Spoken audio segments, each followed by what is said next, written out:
Hey buddies, SomeNutzGuy here. Hope you're having an awesome day so far. In this video, we're going to be giving you a bit of a beginner's guide, some tips and tricks for those just starting out in Loop Hero. Loop Hero is a really cool roguelike dungeon building, dungeon crawling, auto battling sort of mashup genre game. I've been really enjoying it. A lot of my chat have been enjoying watching it. A lot of them have picked it up and started playing it as well.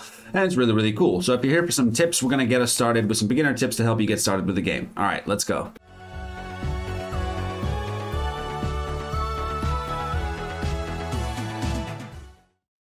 So first things first, we're going to have a look at a couple of settings that I would recommend having when you first get started. Now, everything's going to be happening automatically, and what you're going to want to do is pause the automatic happening of things so that you can plan, rearrange your equipment, decide what you're going to want to do for the rest of the loop. So you can turn on battle pause when hovering over units or items, which will pause any active fights so you can figure out what units do, or you can figure out what your items do, maybe see if you want to swap any of the items that you currently have. Automatically pausing after a battle is good for the first few hours of gameplay, so you can review the battle, review what items you got, or review what land you got, etc, etc. Later on, I turn that off myself. You can also have automatically pause in the end of a loop, which isn't necessarily that important. I would turn on automatically pause after battle for the first while, and then revisit these settings perhaps a little bit later.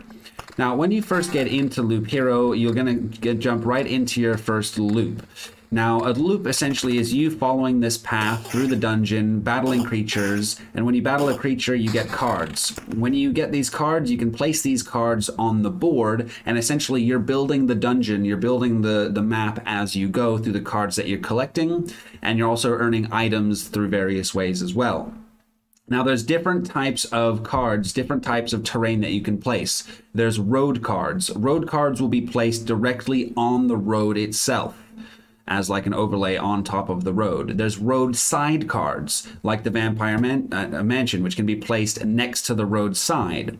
There's scenery or landscape cards, which will be placed anywhere around the map. Each card obviously tells you what that card specifically does, but maybe there's some hidden elements to it, or it doesn't have to give a full explanation. There's a lot of things that are left out in certain areas of the game to create a bit of mystery, which I think is really cool. So you've got your road cards, you've got your road side cards, you've got your landscape cards, which can go anywhere. You also have special cards, which have special requirements or special conditions for those cards specifically, which may be different from one to the other. And you also have golden cards, which you won't start with. You'll unlock those later through the game, and you actually start the game with that card, and again, can place that anywhere on the map. So those are the different types of cards that you have. I'm going to try and do this as spoiler-free as possible, so we're not going to have a look at a bunch of the different cards there. Those are just the different types that will be available to you. Now, there's also combos between cards. There's certain combinations of various things that will then evolve to create other things. So as an example, we're going to see if we can get a mountain. Again, I don't want to give it too much away. I don't want to give any spoilers, but the combos can either be good or bad. The bad ones are usually a result of you doing lots of good things. So say if you place lots of thickets down, which give you an additional boost to attack speed, perhaps it then spawns something that is bad for you because you've spawned so many good things that are good for you, if that makes sense. Now, if you ever see something spawn on the road or next to the road, which you didn't place, if you hover over it, it will tell you, one, what it does, and two, what the spawning conditions were for it. So you'll know how that spawned, how to avoid it, and what to do if you don't want that to spawn again in future. Some things will have a combination of specific cards that you place down next to each other or in a specific pattern, and that will then combo them to evolve into a new type of card or a new type of thing on the landscape or next to your village or town or whatever the case may be. I'm going to be doing another tips and tricks video for this probably the day after this video here gets released. So if you want to see some more tips and tricks, I'll put that in the top right corner for you as and when it's ready. And we'll cover some of the more combos. We'll cover some of the more spoilers and some of the more combos there. Now, there's different classes in the game. There's different classes. You see here we have our equipment, and I can move my equipment into here. Different classes, which you won't unlock the classes until you progress through the game. You start as a warrior. A warrior can get a weapon, a shield, a ring, and some chest armor. Different classes have different armor options available to them, and there are also ways to unlock additional armor slots on top of the base default ones for each class throughout the game. As you kill things or as certain conditions are met, you'll earn new items, and as you replace an item, it deletes the old one. Now, there's resources in this game as well. So every time you place certain tiles, or you defeat certain enemies, or you satisfy certain conditions, you'll gain a resource. Now, the resources are going to be used outside of the loop here, not within the loop, but outside of the loop as sort of like a preparation or building area, which we'll cover in just a second. There's really either two purposes to a run. You're trying to defeat the boss, there's 3 bosses in the game, or you're trying to collect as many resources as possible so that you can build up the sort of building zone, which we'll talk about in just a second. So those are the kind of 2 main purposes for your loops. You're either going on a resource run, or you're going to try and defeat the boss, maybe a bit of both, who knows.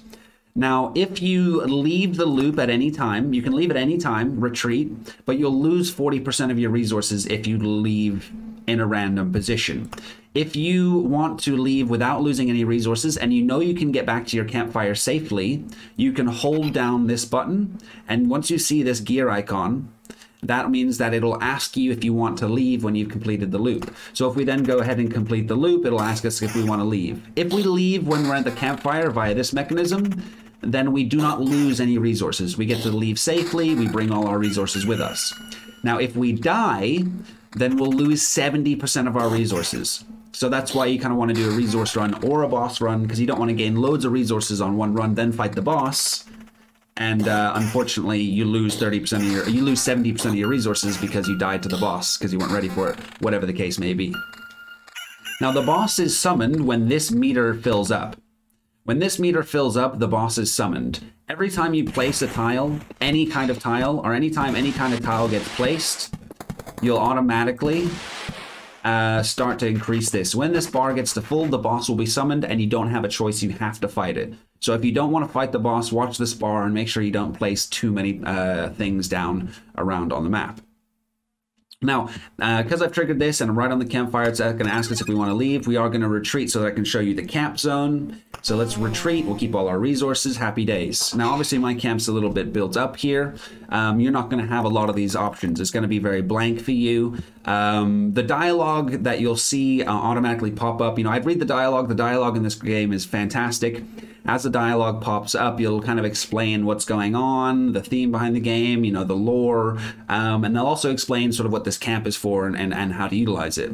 Now, all your resources will be sitting here in the bottom right corner, and you can build different things within your camp here. I'm not going to hover over these, cover them too much. You know, again, I want to leave the mystery, the exploration, the discovery to you guys. I just want to cover sort of basic elements to it. As with lots of roguelikes, you gain sort of passive power, strength, or passive abilities. The longer that you progress through the game, the harder you work, the more you grind, you gain these abilities, which obviously then makes the game incrementally easier. That's like the whole vibe of roguelike games. And this building zone is essentially how you do that, how you gain additional power, basic, additional sort of perks, abilities, whatever the case may be. But in addition to that, sort of fairly early on, but not immediately, you'll also unlock this supply tab. The supply tab gives you, basically throughout runs, once you've unlocked it, you can earn a bunch of these types of equipments, which have 4 different categories, and you can put these equipments or these items into this slot, which will again give you bonus powers, bonus things above and beyond what the buildings themselves do. You can unlock more slots, you can fill these up. So over time, through your buildings and through this camp supply menu here, you'll be able to gain additional passive power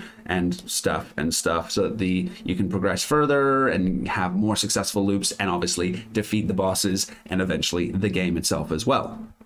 Guys, that's pretty much most of the basic stuff I wanted to cover here. If you have any questions, feel free to leave them in the comments below. If you liked the video, give it a thumbs up.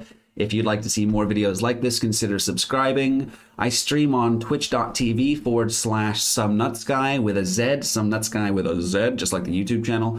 5 days a week, except Mondays and Fridays. So every day except Monday and Friday, we go live at 1 o'clock UK time. And it would be great to see some of you guys there. Regardless, I hope you guys have a beautiful rest of your day, and hopefully we'll see you in the next one. Take care.